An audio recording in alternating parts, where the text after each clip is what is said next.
Ladies and gentlemen, welcome back to the show. It's Tal the Traveling Cloud, your favorite white colonizing Zionist prince.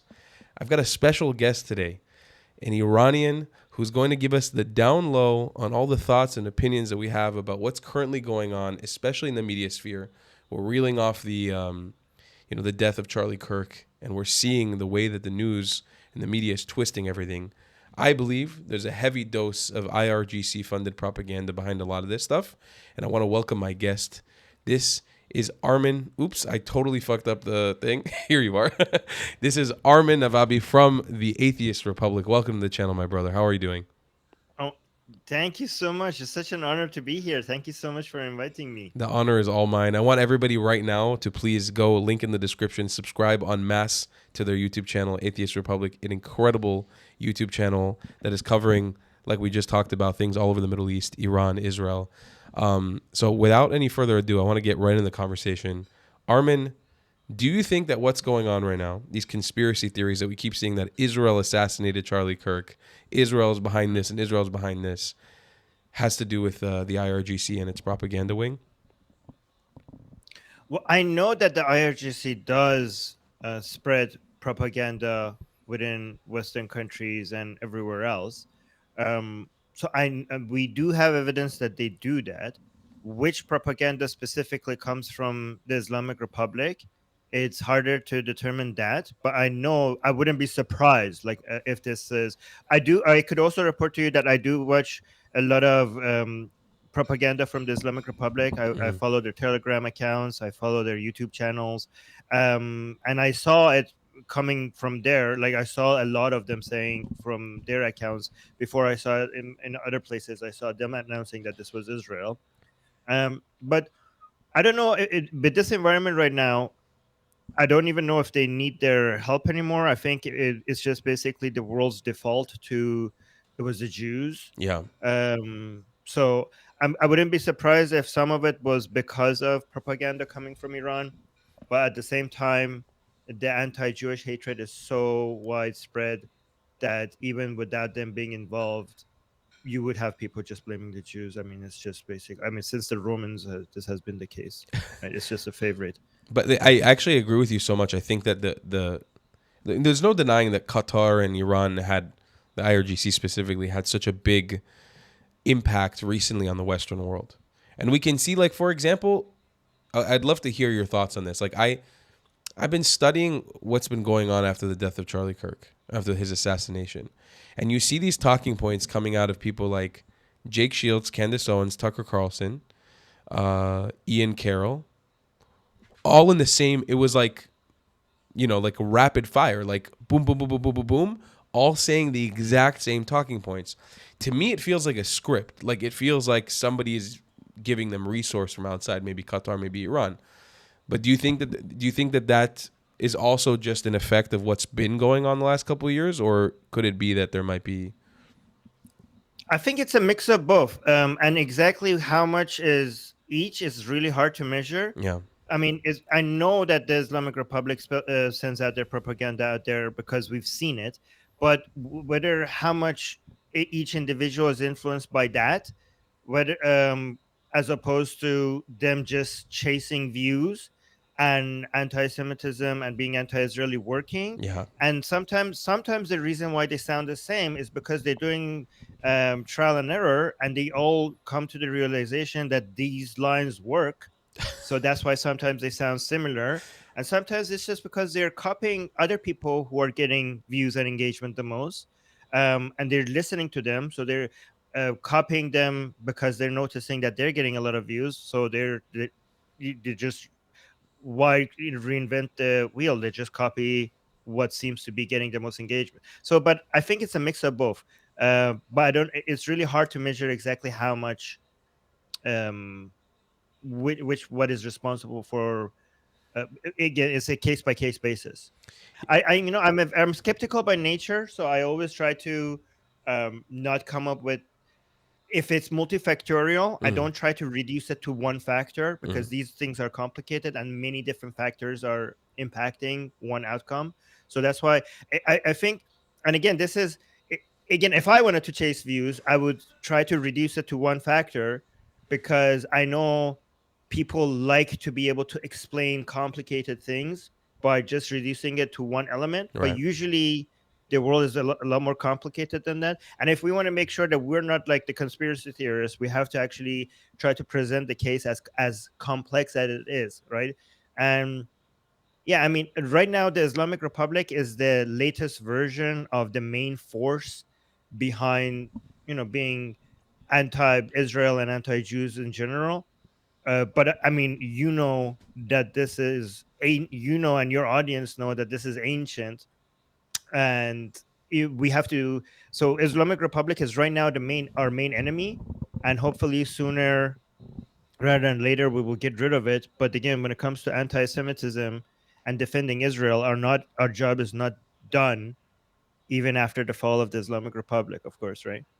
Yeah, and I see the successful campaign that's been disseminated into Western society, and genuinely, it's insane to see people in America, like either Western liberals or like random disenfranchised white people in the West, repeating IRGC talking points. Like it's actually, and you're right. This is just like a new, like a new breath of life that's been given to these old anti-Semitic Jew-hating tropes. You're right. It's not like an original Islamic regime idea. They took it from other places as well.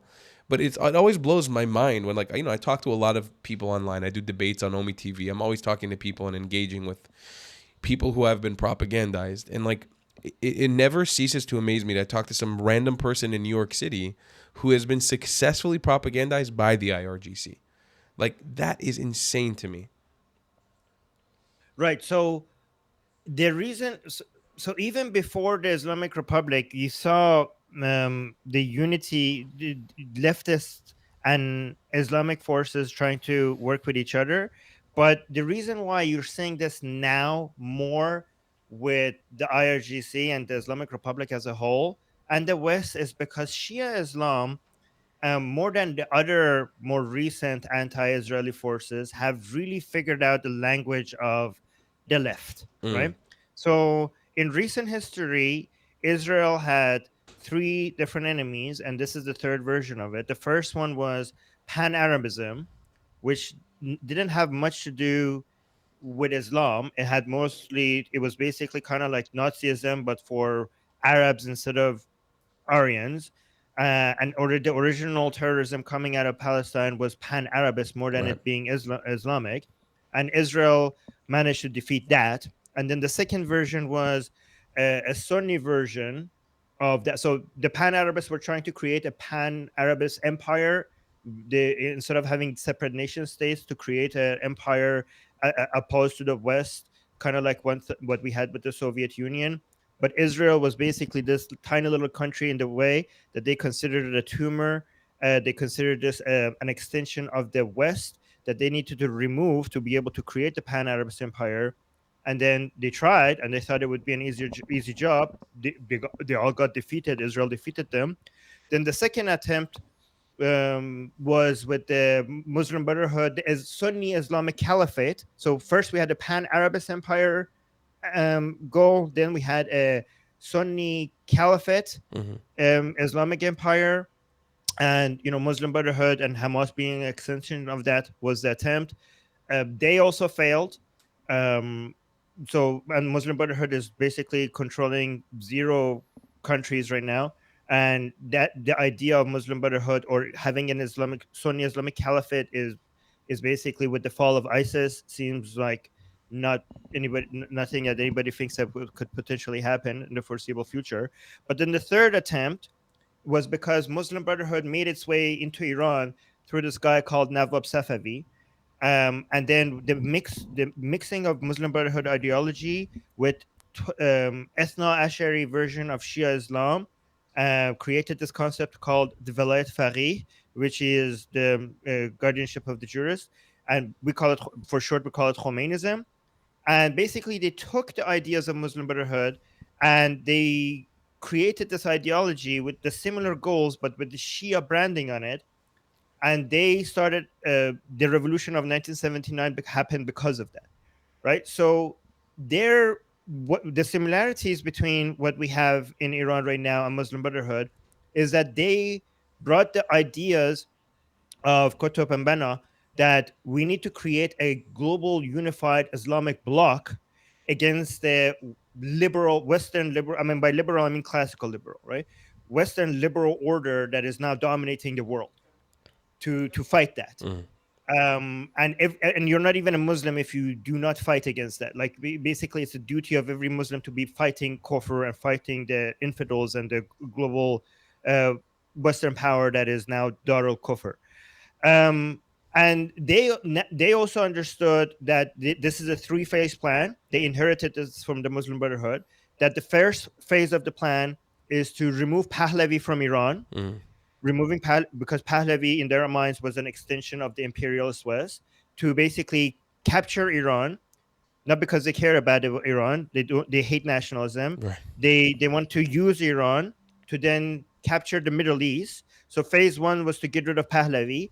Phase two was to get rid of Israel so that they could capture the entire Middle East. And then phase three is to go for the head of the beast, which is the West and United States at its heads. So, and also, this is why we here on our channel, we constantly say that defending Israel is defending the world, because it's not about just defending Israel. Israel is standing between the enemies of the world Yep. and the world. Yep. So, while if you support Israel, because again, if this is again, and this is not a hidden agenda. I mean, I grew up in Iran. Israel was called the little Satan. United States was called the big Satan. You have to go through the little Satan, so eventually you could go and topple the big Satan. Right. So a lot of Americans don't understand that the reason why the Islamic Republic is anti-Israeli is because the United States, because the Islamic Republic eventually wants to go to topple the entire world order that is basically making our lives better, and Israel is in the way. So just like the Pan-Arabists needed to remove Israel so that they could create their anti-Western empire, and they couldn't, and just like the Sunni Caliphate people, whether it was ISIS or Muslim Brotherhood, they understand that they need to remove Israel so that they could eventually to dominate the Middle East. So eventually they could dominate the world after.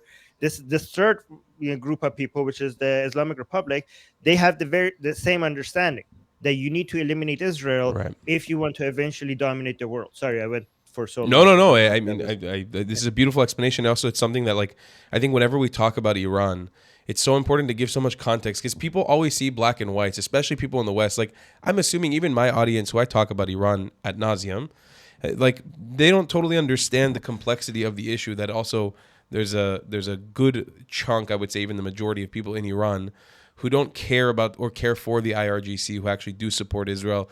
I talk about it frequently. My family, my Iraqi Jewish family, was saved by the Shah in Iran. A lot of people don't know that the Baghdadi Jewish population after the Farhud, many of them fled to Tehran, and Tehran was the city that the flights were being facilitated to Tel Aviv.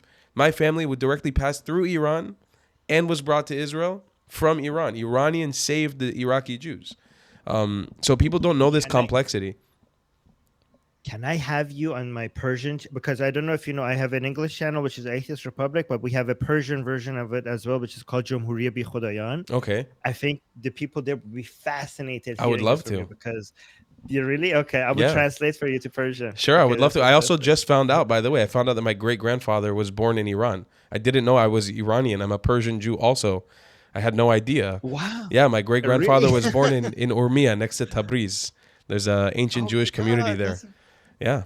wow. Yeah. So, okay, look, I don't want the That's conversation amazing. to go on for too long, but because I want to keep Okay. this digestible, I was curious about how, because I have some thoughts about this too, but I'm curious as an Iranian, intaking and dealing with the media today, with new age media here on YouTube, on all the social media we do, how do you directly interact with the IRGC? How has it affected your life from when it comes to positions of death threats, messages, ways you have to sort of swerve around it? What do you do? What don't you do? How does it affect your life? Well, I mean, I had to move 3 times because of the threats that I get, and Wow. the police was involved a couple of times. And I don't go, out anymore. I don't participate in events. I used to go do speeches, participate in events, and I just don't do that anymore. But it's not. But I can't complain, because there are Iranians who are fighting for their country inside in Iran, they are like, I don't want to come like, oh, poor me, I had to move my like, I'm relatively in a very safe situation, and I don't feel like acting like there's, because I know the Iranian, my Iranian people, my fellow Iranians inside Iran, they have been killed, they have been executed, they have been blinded, they have been tortured, they have been threatened, Yeah. uh, by, many times they get threatened, using their families. Like, the government realizes that a lot of Iranians who are fighting for their country, they're not actually afraid of dying, so they basically threaten them with going after their family, and that usually works with a lot of people. And this is actually disgusting as well. They actually, uh, ever since the government realized that threatening people with death is not working for them, they rape them, both men and women, in prison. And they make sure that they go out and tell other people, because many young Iranian people, that scares them more than death. So the government has realized that if you arrest these people and rape them while they're in prison, then that's going to, scare a lot many other people to, when it comes to trying things. And this is why so many Iranians, when they during the protests, when they were arrested, once they were released, they committed, I don't know if I could say this, self deletion. Let me say it, a YouTube version, Hmm. a friendly version of it. They committed self deletion after they were released because of the things that were done to them when they were in jail. Horrible. So, given that that's what the price that Iranian people are paying for their freedom, honestly, what I go through is basically nothing. Well, Honestly. but I appreciate you being so humble about your struggles as well. But I think it's important to highlight like how much I think people who watch us sometimes disconnect, and it's not to put our suffering in front of the people in Iran who are really suffering from it, but living in Israel, I'm dealing with the IRGC on a daily basis when the Houthis fire us Sorry. missiles. You have nothing to apologize, my brother. You and I are family. I got no beef with you. But like even recently, when the war between Israel and Iran started, the 12-day war, I was in Armenia. I was on the border of Iran that whole last day I was in Armenia. And then I went to Yerevan to take off. I was sandwiched in between two flights to Tehran. First time in my life where I was sitting in an airport terminal surrounded by Iranians. I'm assuming there might have even been somebody from the IRGC on one of those flights for sure. And then we land in Rome, and the news comes out that we're attacking Iran. Now I was sure that I was flying back Islamic to, Republic. yeah, the Islamic Republic, and I'm sure that I'm flying back to Israel in a few hours. I'm running down to the airport to get to my flight, and in the meantime, I'm organizing a video with a friend of mine, an Iranian friend of mine on Instagram, to make a video to stoke a revolution. So we make a video and we start calling to Iranians to rise up. We're trying to instigate a revolution in Iran through social media, and the video gets a million views on Twitter, almost a million views. And my friend Simon, who's he was half Iranian, half Austrian, but he was born in Iran. And he lives now in Austria, and the video takes off, hundreds of thousands of views on Instagram. Now I'm sure that I'm flying back to Israel. A couple hours later, I check my phone. My flights are canceled. I've already put on my Instagram story that I'm in Italy, and now I have a video taking off undermining the Islamic Republic. I started getting emails. We're going to find you. We're going to kill you. We're going to get you. We're going to this. We're going to that. I have no way to know if it's somebody from the Islamic Republic or not. I've dealt with them a few times. I've had some people from Iran call my personal WhatsApp phone a few times. It's been a little bit scary, but I've reported it always to Israel to let them know.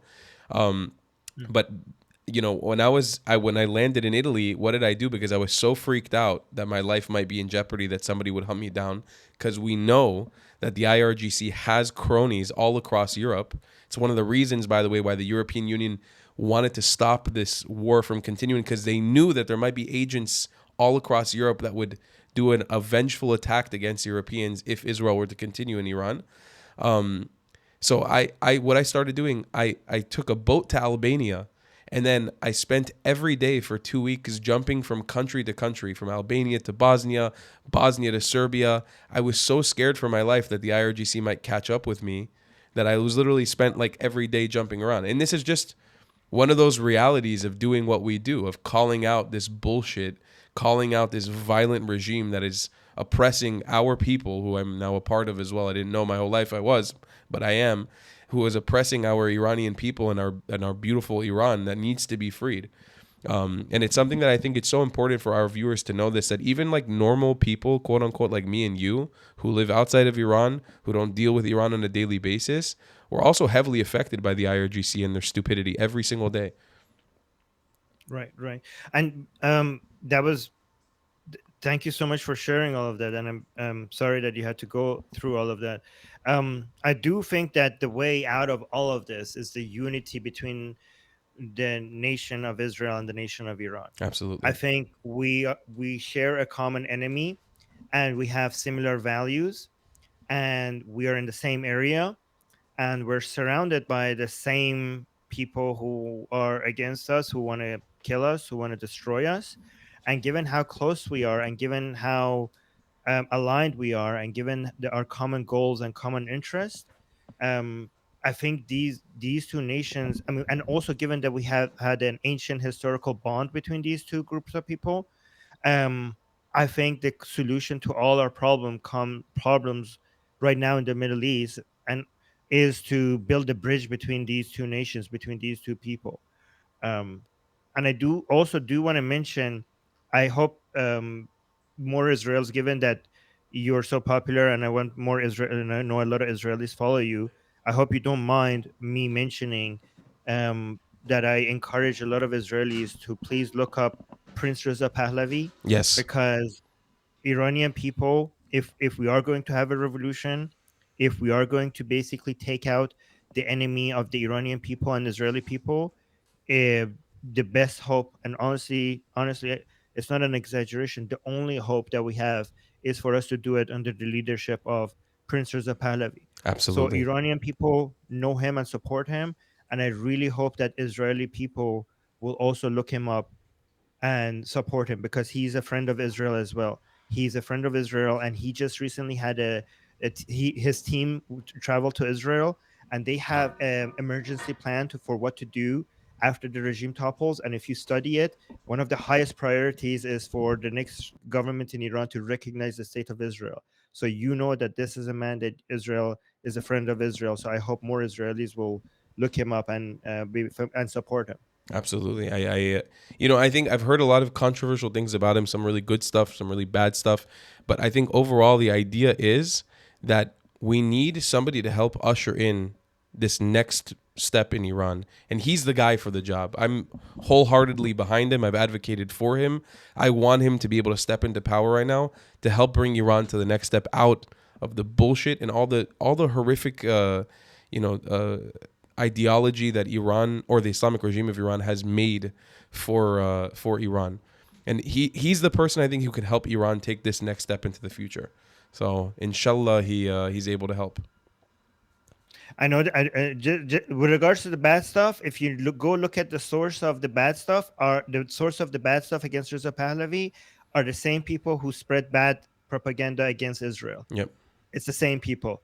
So, and again, I don't know if you're interested, but one day we could do a stream and we could examine the bad stuff that they say about him. I would love to. Honestly, I'm pretty pro him, so I never really. I've heard it from some Iranians that I trust too, but I never looked too deeply into it because I was like, some of it is just like bitter politics stuff about this family, this family. Yeah. I'm like, I don't want to get into it. Like, clearly, this is a better choice and a better person. Clearly, by every single metric, we need him right now, and he's the only one who's really willing to step up to the plate to make a big change that needs to be made. So I'm with him, man. Armin, I want to thank you so much for coming onto my channel. Please, where can people find you? Let them know. Oh, just search for Atheist Republic on YouTube and subscribe to our channel there. And if you speak Persian, search for Jumhuriye Bi Khodayan, and that's our Persian channel. So English, Atheist Republic; Persian, Jumhuriye Bi Khodayan. Amazing. Guys, the links will be in the description. Armin, thank you so much again for joining me here today. Appreciate you, brother. If you believe in my content and want to support me, just know your help is needed. There's a bunch of great ways to support me, being PayPal, Buy Me a Coffee, or joining my Patreon community down below. Patreon is the best way to support my channel, and you'll get a bunch of cool perks depending on what tier you join. Another great way to support me is by buying my merchandise on thetravelingclat.com. I regularly drop new merch designs like this beautiful hat, or this amazing shirt, where you can support the channel and get something cool for yourself. I also have an amazing Discord community with people from all over the world. Thank you so much for your support.